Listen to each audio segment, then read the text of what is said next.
every time we're making any decision, is there a tension that deserves my attention? If you're going to write down anything this morning, write this question down. Is there a tension that deserves my attention? David steps onto the pages of history as a shepherd boy, and during that season of his life, a prophet showed up at his house and announced to his family that God had chosen David to be the next king of Israel. And so it didn't take long before the popularity exceeded that of old King Saul. So Saul becomes jealous and tries to kill David. David flees and becomes a fugitive. And if you're familiar with the story, this is where it takes an interesting twist.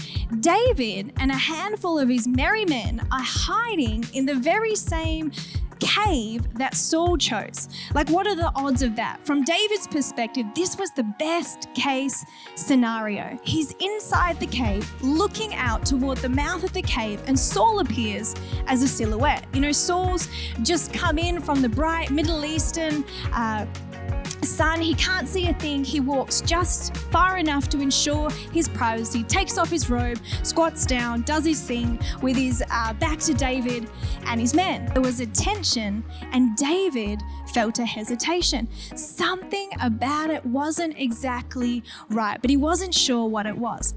But as he gets closer, the tension increases. In spite of the fact that there seemed to be no alternative, David paid attention to the tension he was feeling. He let what was bothering him bother him.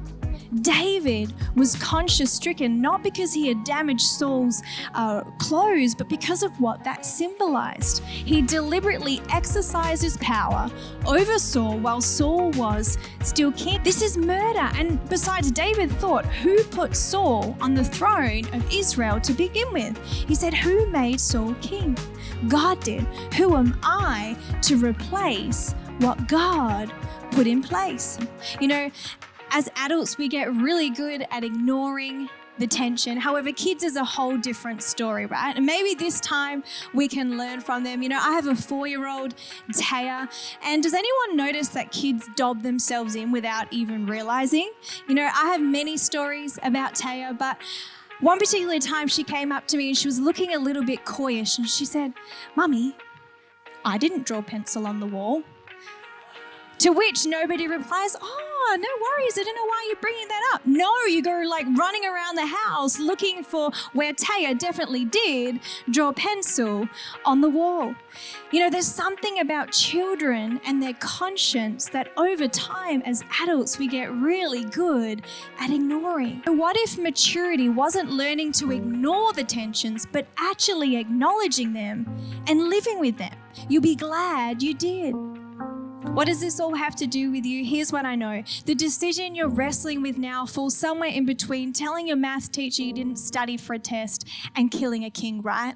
But the principle is the same. If there's something in you, something you can't put your finger on, or perhaps something somebody else has put their finger on that bothers you about an option you're considering, stop. Pay attention, give it some time, let it bother you until you know why it bothers you. We can learn from David and how he let his conscience bother him. I love this in Proverbs 27 as I close. The prudent see danger and take refuge, but the simple keep going and pay the penalty. Another translation says, a prudent person foresees danger and takes precaution. The simpleton goes blindly on and suffers the consequences.